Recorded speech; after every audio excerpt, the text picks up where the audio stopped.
नमस्कार दोस्तों।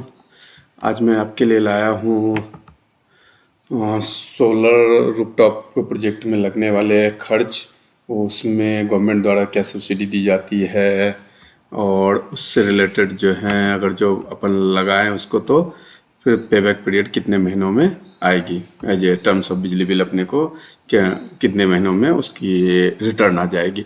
इससे रिलेटेड टॉपिक जो मैंने इसमें कवर किए हैं, जैसा कि स्क्रीन पे शो रहा होगा, मैंने इसमें जो average cost grid connector rooftop system का एवरेज कॉस्ट पर किलोवाट क्या आता है इसको बताने का प्रयास किया है इसमें।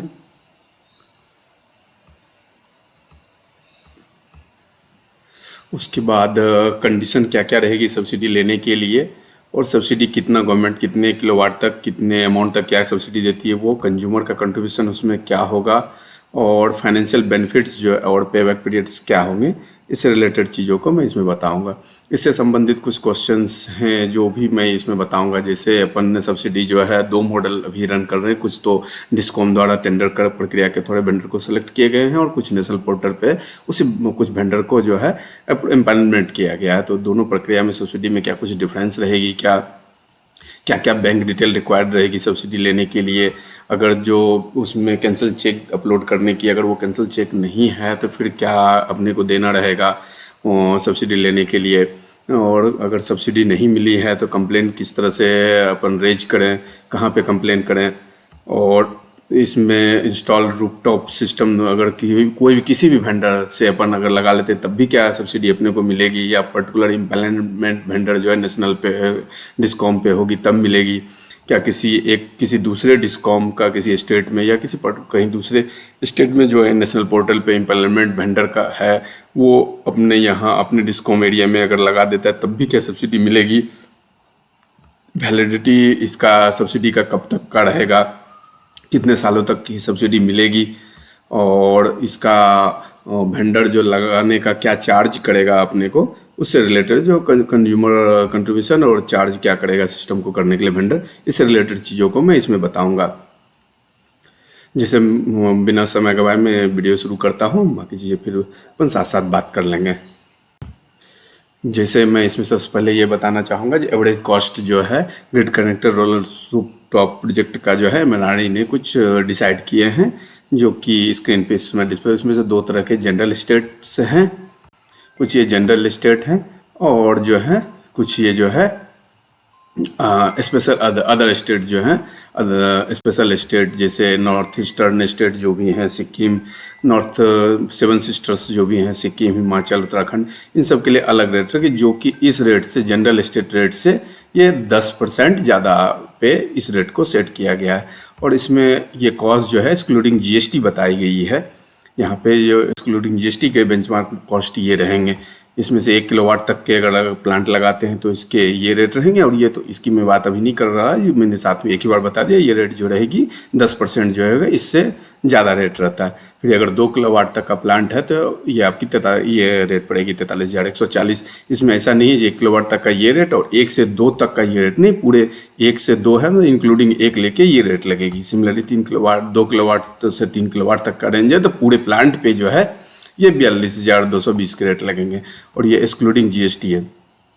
इस पे जीएसटी कैलकुलेशन के लिए भी जो है नॉर्मली टेंडर प्रोसेस में, क्योंकि हर आइटम्स के अलग अलग पैनल के अलग होंगे, इन्वर्टर के अलग होंगे, मीटर के अलग होंगे, केबल के अलग होंगे, तो नॉर्मली ये इस तरह से जीएसटी निकाले गए हैं।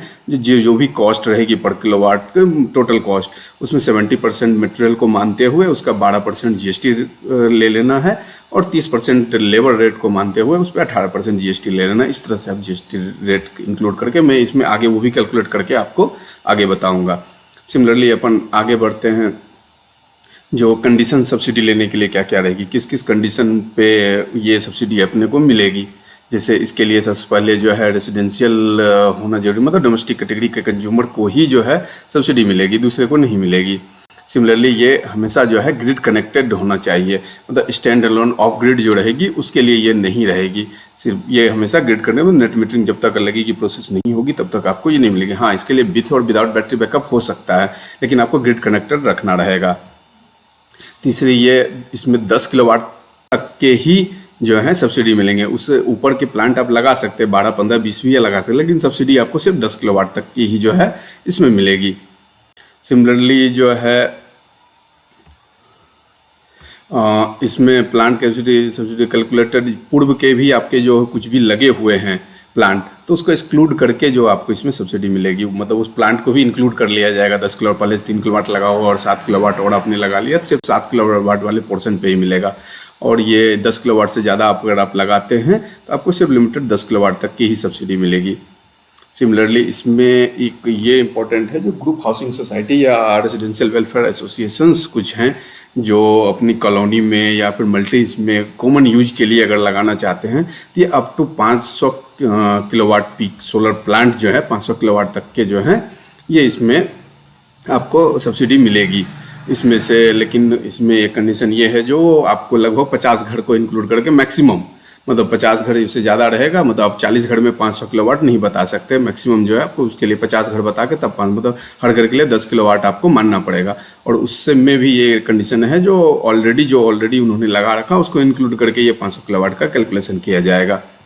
सिमिलरली फिर इसमें आते हैं, जो इसके लिए जो है आपको वेंडर्स जो रहेगा डिस्कॉम में रजिस्टर्ड वेंडर के द्वारा ही लगवाना पड़ेगा। और वो वेंडर सब्सिडी लेने के लिए जो है उन वेंडरों का जो है डिस्कॉम द्वारा जो है सिर्फ ऐसा नहीं, जो डिस्कॉम में वेंडर अप्रूव्ड रहेंगे सिर्फ उस वेंडर को जो है आपको एमएनआरई पे डिस्कॉम चढ़ाती है और वहाँ से आपको सेलेक्ट करना है जो भी वेंडर एमएनआरई पे नेशनल पोर्टल पर रहेंगी, सिर्फ उसी के थ्रू आपको सब्सिडी मिलेगी, बाकी के केस में नहीं मिलेगी।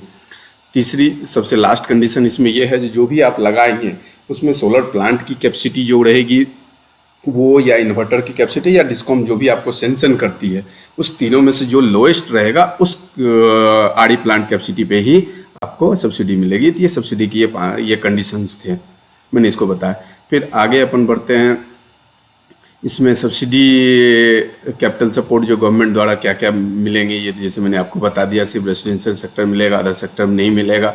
और इसमें से मैंने बता दिया सोलर पीवी प्लांट, इन्वर्टर और या फिर डिस्कॉम जो भी सेंशन करेगा, विच एवर इज लोअर हो गई उस पर ये आपको जो है सब्सिडी मिलेगी। तीसरी मैंने ये सब्सिडी के अमाउंट आपको बताना चाहा, जो सब्सिडी का अमाउंट जैसे मैंने उसमें बेंचमार्क कॉस्ट बताई थी, उसी तरह सब्सिडी इसमें भी उसी तरह दो टाइप के स्टेट को इन्होंने वो किया है, जो अदर जनरल स्टेट और स्पेशल स्टेट में नॉर्थ ईस्ट और हिमाचल, उत्तराखंड ये सबको लेते हुए ये इसमें बताया गया। इसमें है जो 3 किलोवाट तक का जो है आपको 14,588 रुपया फिक्स जो पर किलोवाट के बेस पे आपको ये सब्सिडी मिलेगी। सिमिलर 3 से ऊपर है तो 4 किलोवाट जैसे हैं तो 3 किलोवाट तक की सब्सिडी है, प्लस पर किलोवाट जो है 7294 की सब्सिडी आपको मिलेगी।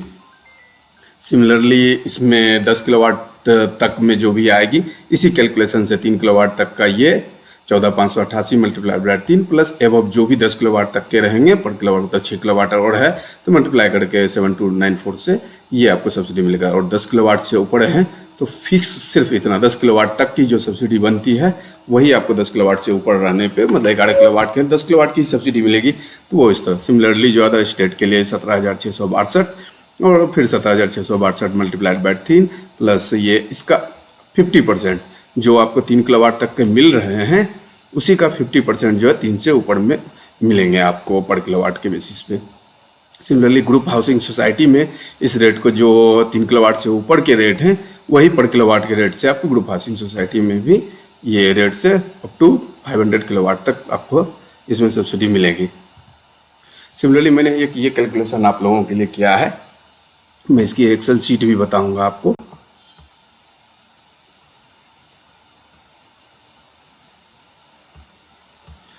जैसे मैंने इसमें ये बताया है जो पर किलोवाट में क्या रेट आएगी बेंचमार्क कॉस्ट में, जैसे वहाँ कैलकुलेशन थोड़ी सी बेंचमार्क कॉस्ट की भी अलग अलग थी, कैसे कैलकुलेट करना है वो दिया हुआ था। तो मैंने यहाँ पर किलोवाट से आपको 1 किलोवाट के ये बेंचमार्क कर, 2 के ये, 3 के ये, 5 के ये, 6.5 के ये, इस तरह से मैंने पूरे ये कैलकुलेट कर दिए हैं।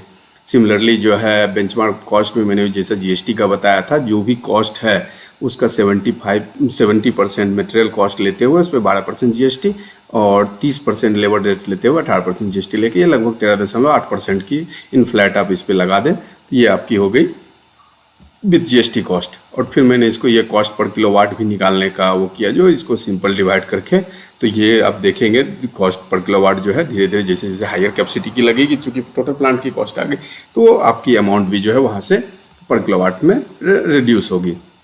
सिमिलरली सब्सिडी जो है 1 किलोवाट तक का ये रहेगा, 2 किलोवाट का मल्टीप्लाइड बाई ये, और पर किलोवाट सब्सिडी जैसे 3 किलोवाट तक का मैंने बोला फिक्स है।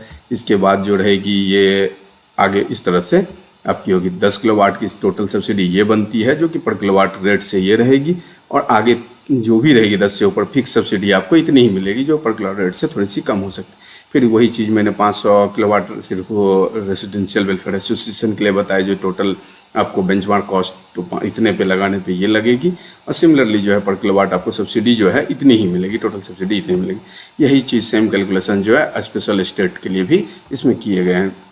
आप इसके लिए मैंने मैं बाद में इसमें लिंक भी डाल दूंगा, एक्सेल शीट बनाया है मैंने, ये लिंक डाल दो। जैसे आप यहाँ पे जो भी लोड चाहें, मुझे 20 लगाना है, 25 लगाना है, 30 लगाना है, तो उसके हिसाब से ये रेट कैलकुलेट होके दोनों स्टेट के लिए ये आ जाएगा।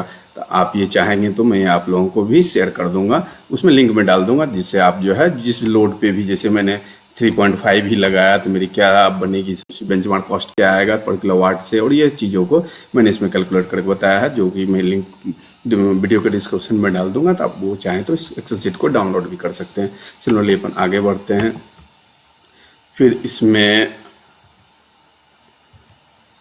मैंने इसमें बताया जो गवर्नमेंट की इसी का जो है सब्सिडी क्राइटेरिया, और ये क्या दे रखा है गवर्नमेंट ने, उसी चीज़ को जो मैंने आपको सब्सिडी का बताया, जो अदर अप्लीकेबल स्टेट में और अदर स्पेशल स्टेट में क्या रेट रहेगी, 14,000 इतना और 17,000 इतना 3 किलोवाट तक, फिर 3 किलोवाट से ऊपर में इतना मल्टीप्लाइड बाय 3 और प्लस इतना पर किलोवाट से, और 10 किलोवाट से एबव 10 किलोवाट तक कैलकुलेशन करेंगे तो यही रेट आएगी, तो 10 किलोवाट के ऊपर से ये मिलेगी। सिमिलरली ये चीज़ें जो है इसके अदर स्टेट के लिए कैलकुलेशन की हुई है।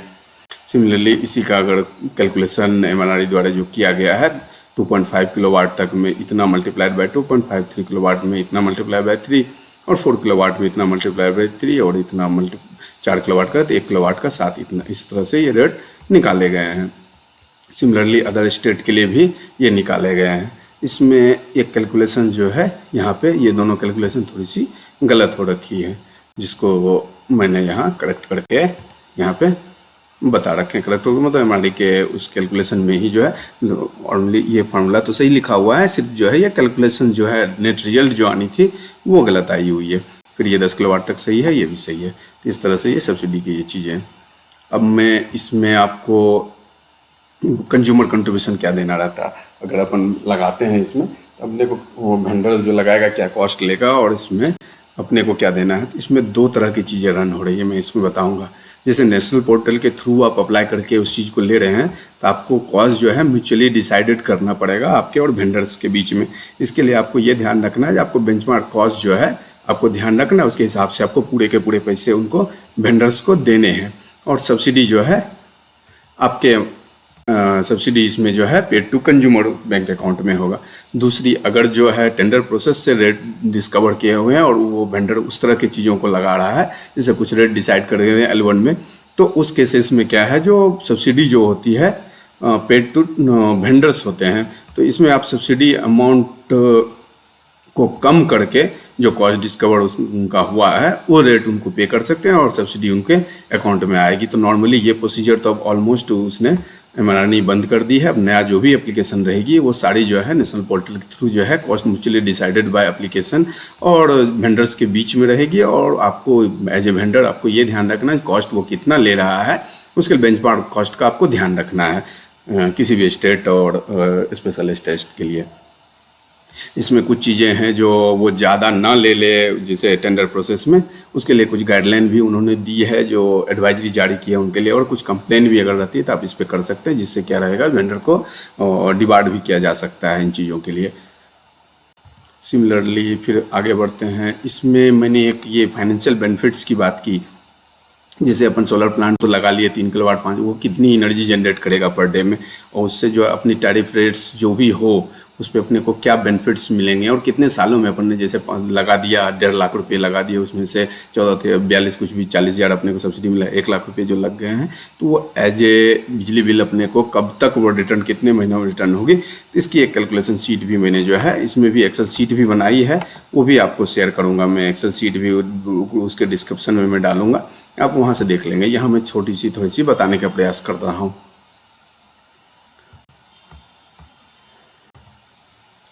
जैसे मैंने ये हर स्टेट, ये जनरल स्टेट की बात की, हर स्टेट में जो है सोलर एवरेज सोलर रेडिएशंस क्या रहते हैं उसको बताया, जो पर स्क्वायर मीटर कितने वाट पे ये आती है। और एवरेज अगर जो 4.5 आवर पर डे आइसोलेशन मानते हुए, और ये एवरेज ओवर द ईयर जो है जनरेशन एवरेज क्या आएगी, जो वो लगभग ये नॉर्मली आती है हर स्टेट के लिए। तो ये इसमें बताया है। इससे क्या एवरेज कंजम्पशन, इसको इस चीज़ को मैंने 3 किलोवाट के लिए ये सीट बनाई हुई है। मैं इसकी पूरी एक एक्सेल सीट दूंगा जिसमें आप किलोवाट डालेंगे तो ये सारी चीज़ें जो निकल के आ जाएगी, कितने किलोवाट, सिर्फ किलोवाट, और रेट डालने हैं जो आपकी एवरेज टैरिफ रेट जो है आपके स्टेट के क्या है वो सिर्फ डालेंगे, तो इससे ये चीज़ें निकल के आ जाएगी। तो इससे जो है ये एवरेज कंजम्पशन निकला पर डे का। बेंचमार्क कॉस्ट भी जो है ये किलोवाट से कैलकुलेट होकर बेंचमार्क कॉस्ट आ जाएगी। इससे क्या सब्सिडी भी आ जाएगी। और सिमिलरली जो है इससे मंथली जनरेशन क्या आना है 3 किलोवाट पे वो बताया गया। एनुअल जनरेशन क्या आएगा, और पूरे लाइफ टाइम स्पैन में जो है 25 साल के लगभग लाइफ टाइम मानी जाती है सोलर रूफटॉप के, उसमें कितनी जनरेशन होगी। सिमिलरली अगर 8 रुपये की टैरिफ रेट से मानते हुए जो जनरेशन हुआ उस पर 8 रुपये के अपने को रेट मानते हुए, नॉर्मली हर स्टेट का 5, 5.5, 6 रुपया तो एनर्जी चार्ज होगी, उस पर ड्यूटी आना रहता है, ड्यूटी फ्यूल परचेज एडजस्टमेंट हुआ, और फिक्स चार्ज इन सबको लेके मिनिमम 8 रुपया तो आएगा, उससे ज़्यादा ही। हालांकि जो है कुछ स्टेट में तो ये 10 रुपया से ऊपर आता है, तो आप एवरेज अपने स्टेट के हिसाब से इसको कैलकुलेट करने में रख सकते हैं। जो 8 रुपया माना है 10 रुपया, और वो आपके बिल पे भी शो होता है एवरेज रेट आपको किस महीने का क्या लगे हैं, तो आप उससे भी इन जनरल कैलकुलेशन में रख सकते हैं कितने किलो। इससे मंथली सेविंग क्या आनी है, एनुअल सेविंग क्या नहीं है, पूरे लाइफ टाइम में सेविंग क्या आनी है, इस चीज़ को अपन ने स्टेट वाइज बताया। सिमिलरली इसको जो है लगाने से जो ये एनुअल जनरेशन हुआ है, तो ये लगभग कितने टन CO2 को इमिशन होने से रोकेगा, तो ये लगभग बताया है अपन ने इतने इतने टन की होगी। और ये जो है जैसे CO2 वो इमिशन रोकने के लिए या तो पेड़ लगाएं, तो वो कितने पेड़ अपने को टिकूड लगाने पड़ सकते हैं अगर जो इसको अपन सेविंग ना करें, तो इतनी अगर जो जनरल कन्वेंशनल वे से पावर प्लांट से अगर जो हो, तो इसमें इतनी CO2 तो इमिशन होगी, उसके लिए आपको इतने पेड़ की लगाने की आवश्यकता होगी। लेकिन अगर आपने सोलर लगा लिया तो लगभग इतने पेड़ आप इक्विवेलेंट ये भी मान सकते हैं। अगर आपने 3 किलोवाट लगाया था आंध्रा में, पूरे लाइफ टाइम में आपने लगभग 147 पेड़ लगा दिए, जो कि CO2 को करने के लिए और अपनी वेदर कंडीशन को ठीक रखने या फिर जो है ग्रीन हाउस इफेक्ट को कम करने के लिए जो है ये वो लगभग 147 पेड़ आपने पूरे लाइफ टाइम में लगाए। तो आप इस चीज़ को इन्वायरमेंटल टर्म्स में भी इसको देख सकते हैं। इसी चीज़ का जो है वो थी जनरल स्टेट में का, और ये स्पेशल स्टेट का सेम कैलकुलेशन है। और इसकी जो है एक्सेल शीट की मैं बात करूँ तो इसकी एक्सेल शीट की बात करूँ तो इसकी एक्सेल शीट भी जैसे हमने बनाया है सबके लिए। तो आप जो भी चाहेंगे, ये रेट ये तो हो गई रेडिएशन हुआ, ये तो फिक्स है रेडिएशन अपन इस स्टेट कितने एवरेज, ये एवरेज किलोवाट एनुअल जनरेशन अपन ने 0.5 पर डे सोलर आइसोलेशन मानते हुए ये लिया है। और ये एवरेज जो 3 किलोवाट 1 किलोवाट की है तो इतनी, 3 किलोवाट की है तो ये इतनी, इससे ये आ जाएगी। कॉस्ट GST भी इसके अकॉर्डिंग जो है इसके हिसाब से 3, 4, 5 के हिसाब से ये आपकी सेट होते रहेगी। 1 किलोवाट डाल दिया तो 1 किलोवाट के हिसाब से सारी चीज़ें सेट निकल गई। इससे बेंचमार्क कॉस्ट भी हमने निकाला विद GST का, ये तो हो गई जो विदाउट GST, ये हो गई विद GST। सब्सिडी भी जो आपके लोड के हिसाब से ये कैलकुलेट होके निकलते रहती है। सब्सिडी निकल गई एनुअल 25, मतलब एनुअली जो है लगभग ये 300 सनी डे को मानते हुए जो है ये निकाली गई। तो मंथली जो है 25 डे में ये निकाला हुआ है। जनरेशन कितना होगा, 300 दिन अगर जो रहता है तब क्या रहेगी, और पूरे लाइफ टाइम में क्या जनरेशन होगी।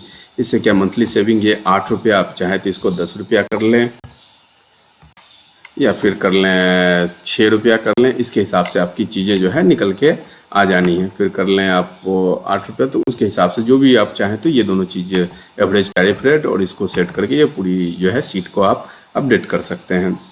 फिर हुआ पे बैक पीरियड। पे बैक पीरियड को मैंने मंथ में लगाया है। जो पैसे तो मुझे ये लगे टोटल GST सहित जो पैसे ये लगे, इसमें से ये मुझे सब्सिडी मिल गई, तो जो पैसे नेट मेरे बच रहे हैं ये यहाँ पे फॉर्मूला आप देखेंगे जो 8 - 9 ये मुझे पैसे लगे, और पूरे लाइफ टाइम मतलब अपन मंथली बात करूं तो मुझे इसकी ये सेविंग हो रही है। तो आप ये जो पैसे लगे डिवाइडेड बाई मंथली सेविंग को ये करके करेंगे तो ये इतने महीने में लगभग 33 महीने में आपने 3 किलोवाट की, मान लो मैं एमपी की बात कर लूँ, एमपी की बात करूँ 3 किलोवाट की मैंने लगाई तो ये लगभग जो है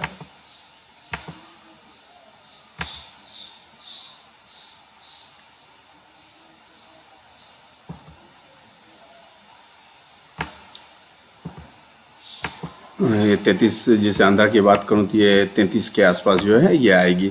और उसी तरह कार्बन डाइऑक्साइड ये लगभग 90 kg टन में ये निकाली हुई है, इतनी टन की CO2 और 148 जो है ये टिकट लगेगी। तो ये सीट को भी मैं उसमें डाल दूंगा, आप इसमें इसको भी देख सकते हैं। सिमिलरली अपन आगे बढ़ते हैं।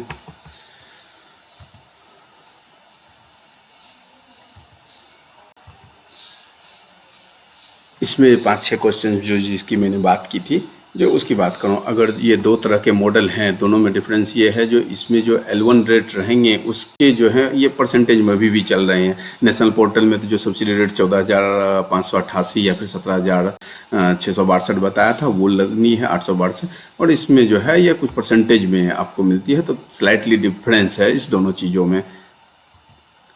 और बैंक रिक्वायरमेंट जो भी रहेगी, जो डिटेल आप डालें वो अकाउंट डिटेल जो है क्लियरली विजुअल होना चाहिए, जिसमें आपका नाम जो कि आपने जिससे आवेदन किया है उस नाम और ये नाम मैच होना चाहिए। कोशिश वो करें जो वही अकाउंट नंबर दें। अकाउंट नंबर, बैंक का नाम, IFSC कोड, कैंसल चेक आपको इसमें देने हैं।